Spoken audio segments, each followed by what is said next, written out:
guys, welcome back. At long last, the Halo Infinite campaign co-op flight has arrived. Now, I've played a good amount of it now, and so I thought it was time to give my typical brutally honest thoughts. It's been a while, I think, since I've done one of these brutally honest videos, so let's get back to basics and talk about campaign co-op and also mission replay. So, campaign co-op, how is it? Well, it kind of just does what it says on the tin, really. It's nothing revolutionary or groundbreaking by any means, but I don't think anyone really expected that with this game, to be honest. I guess the fact that it's co-op in an open world experience as opposed to a linear campaign experience is the kind of groundbreaking part to it, the new and quirky part to it, but I don't know, I think with how clearly slow and inefficient Infinite's development has been, and probably still is, I think expecting any cool new innovations to the co-op experience with this game's co-op was maybe a little bit of a far-fetched expectation. I think we should have always expected co-op in this game to be a kind of just bare minimum job, and I don't mean that in a harsh or like bad way or anything, because the co-op experience is honestly really fun in this game, to be quite honest with you, but it hasn't really got any of the bells or whistles on it that, say, Halo 3 co-op had, or Halo 5 co-op, for example. It really is just the campaign, but with a few of your friends, and that's kind of it. Something a lot of people, myself absolutely included, were kind of hoping for with this game's co-op is for player 2, 3, and 4 to play as their own customized multiplayer Spartan 4s instead of the Chief clones that we've had here and there before. And obviously that's not what we got. We did just get 4 Chief clones, which it's really not a massive deal, but I do think that it would have been really nice to have players 2, 3, and 4 play as their multiplayer Spartans because of the emphasis that 343 have put on the whole putting your Spartan in the story thing for the live service story. I feel like that philosophy would have transferred over to the campaign really nicely, and it would have added like a nice cool quirk to the co-op experience, having like player 1 be Chief and then player 2, 3, and 4 be their own versions of some Spartan 4s that are in the universe, right? I think that would have been really cool, but it's not the biggest deal. It's just a little quality of life thing that I would have liked to have seen. I'm not going to say that it's easy to do in an official capacity at all, but modders have been putting their custom Spartans in campaign since pretty much like day 1 of Infinite's campaign. There have been videos on YouTube of this for months now, so fingers crossed that means at some point 343 can patch it into campaign, at least as an option. Something I was really hoping for that we didn't end up getting either were some kind of alterations for the cutscenes in co-op. Halo 3 did this and it was absolutely fantastic. It was so cool in some of the cutscenes, seeing in solo Chief on his own, but then in co-op, even though it's technically not canon, Arbiter at the side of him. And we don't get that with the Chief clones in this game. Would having 4 Master Chiefs stand there be weird and very canon breaking? Yes, but would it be cool? Yeah, and I think with that kind of thing, rule of cool should always win. At the end of the day, a large majority of people have already played the campaign on their own, or will play the campaign on their own for the first time. So when they go and play it co-op, they don't exactly need a strictly canon experience, it's more for the fun aspect. And I think if they were able to slot in more Master Chiefs in the cutscenes somehow, it'd really feed into that. I think this is just another one of the costs of having all the cutscenes be one-take cutscenes over the typical dynamic camera cutscenes of old games. With how the cutscenes are styled in Infinite, it'd probably be a lot harder to put more like Master Chief models in there than, say, the cutscenes in Halo 3 when all they have to do is just put Arbiter standing at the side of Halo 3. But even with that in mind, I'd love at some point for them to try and do that, just to mix up the experience a little bit. With all this in mind, I think it's pretty clear that Infinite's campaign was not designed with co-op in mind, which I think is a pretty poor design decision. I think when you've got a feature like co-op that has not only been core to the Halo experience since literally day 1 of the franchise's inception, but also is one of the main reasons that Halo as a franchise is as popular as it is, you should always keep it in mind when making design decisions for the campaign. I'm going to assume that the reason co-op is so late is because of how hard it was to get working with the open world, but when they made the decision to go open world with Infinite, I think they should have considered the effect that was going to have on co-op and factored that into the decision, because I think it's kind of clear that that wasn't really the case. Something I noticed for Infinite's campaign co-op is that there's no join in progress, which means that if your teammate lags out, or his game crashes, or he quits, or whatever, you have to go back to the main menu, and then back into the lobby, and then invite them back and resume. Now, honestly, I can't remember if this was an issue in previous Halo's campaign co-op online. I can't remember if, for example, in Halo 3, if someone could join halfway through a level or not.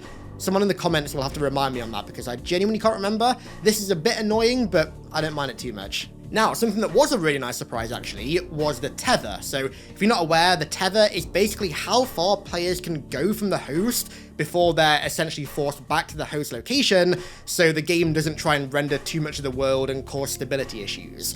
Now, when they announced the tether, they said it was, I think, 1,000 feet, which is 300 meters, and when people mapped that out on the TAC map, it really didn't seem that big at all. It seemed like a really short distance, but actually, in practice, it feels a lot bigger, and it's nowhere near as much of an issue as I thought, unless of course you're Mint Blitz and you want to launch yourself across the map. I do have a feeling that the tether being so short is because Infinite's on the original Xbox One. I have a feeling that if they didn't have to accommodate for 2013 hardware, then the tether probably would have been a lot longer than it is, because there's no chance in hell that the Xbox Series S and X and mid to high-end PCs couldn't manage a tether more than 300 meters. But like I said, it's really not as much of an issue as I thought it was going to be. One thing though, I don't like how when you reach the end of the tether, it just insta-kills you. I wish it did what it did in like literally every Halo game from 1 to 5 and teleport you back to the host, as opposed to just killing you. That's a bit of a weird choice, but it is what it is. Now, one little change, I think it's a change that they've made that I really like, is how they've scaled up the enemy's health and damage and difficulty based on the number of players in the lobby. Now, I honestly, for the life of me, can't remember if any previous Halo game did this for co-op, especially like Halo 2, for example, that had an emphasis on boss fights.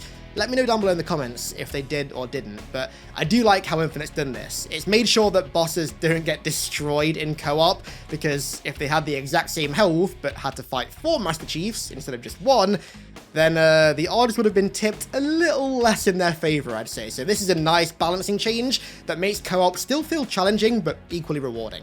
Right then, moving on, let's talk about mission replay, but honestly, like, I don't really know what you want me to say about this. At the end of the day, it's mission replay. It's the ability to replay missions. It's a feature that you don't even consciously like think about, because you just expect it to be there at launch, and we've had to wait 8 months to flight it. But it works, it does what it says in the tin, and to be fair, it does have like a few little changes that I do like. One of them being the fact that you can actually replay the banished base encounters, which is really cool. I didn't realize the game classed those as their own missions. So, for example, if you want to go and replay the Forge of Tish encounter and recapture it, then you can do, which I think is really cool. I also like how if you go back and replay one of the earlier missions when you're later on in the game, you keep all of your late game upgrades and weapons, but you can take them through those earlier missions. So you can go through the earlier missions like Foundations, for example, like I did, with the tank gun, which typically you couldn't do. It's a nice way to spice up replays of the game and make replays of earlier missions feel a little bit different. 343 have said they're going to be adding new achievements for both campaign co-op and mission replay, which is cool, but you know what would be even cooler?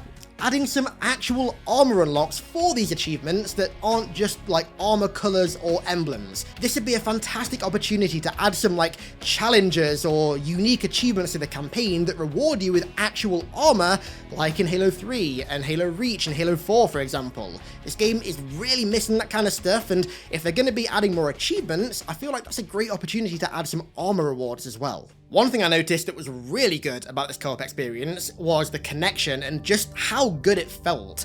Typically, Halo Online co-op has had quite a lot of input delay, even when you're playing on like a localish server. If you don't pull host, then you're just gonna get input delay.